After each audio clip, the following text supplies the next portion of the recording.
So got the house sold, everything's done, and we decided to get down here where it's a little bit warmer in St. George. Still cold at night, but it's not too bad. And I'm gonna try and start making some videos. There's a lot of people that wanted to follow along on our adventures. I'm gonna try and do that. All right, I owe you guys a little explanation or update. I know there's a lot of people that want to follow our adventures now that we've been full-time on the road for just over a week.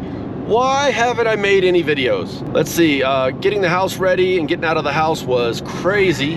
The people that bought the house wanted a short closing, like 20-something days. So we had to get rid of everything and get the trailer ready to go. So we got that done. Finally got out on the road. Yeah, so we got down to Hurricane, found a good spot, and we were boondocking. Stayed up there for 2 nights. I was gonna make some videos. I even recorded a few things. And then the generator took a crap on us. 33 hours on this generator. Brand new, pretty much. Onan 5500 would run for about 5 minutes and then die out. The code it was giving me was a 58, high exhaust temperature. Called up the Onan dealer, the Cummins Onan Service Center in Salt Lake. They could get me in the next morning, so we packed up and hit the road. The Onan Service Center has electricity hookup, so I dropped my wife off at her mom's house. Chase and I took the 3 dogs and headed up to the Onan Service Center.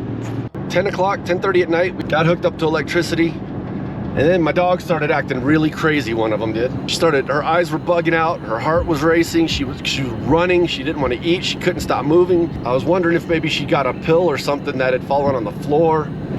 So we took off 2.5 hours at the vet. They made her vomit, used charcoal, all that stuff. Poor dog. I set her down in the exam room and she just ran circles and dragging her tongue on the floor. She was so high. I ended up taking her home. They thought she'd be okay. They sedated her a little bit to help her sleep. Next morning, she was a lot better. So dropped off the trailer. They finally got the generator looked at.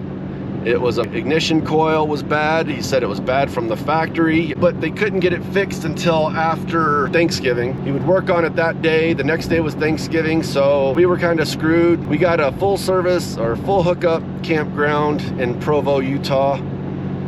Went there, hooked up for the holiday weekend, spent Thanksgiving with the family. Life was good there. Then Sunday we were chilling, and then all of a sudden the electric fireplace, the heater stopped blowing hot air. Ended up taking that apart, and apparently one of the wires had heated up so much it caught fire and snapped. So the fireplace tried to become a literal fireplace, so now we have no heat out of the fireplace. That sucks. This thing's not old. Luckily, we didn't burn the place down. So today, this morning, got the generator installed. The guy was awesome. So it's running like a top now.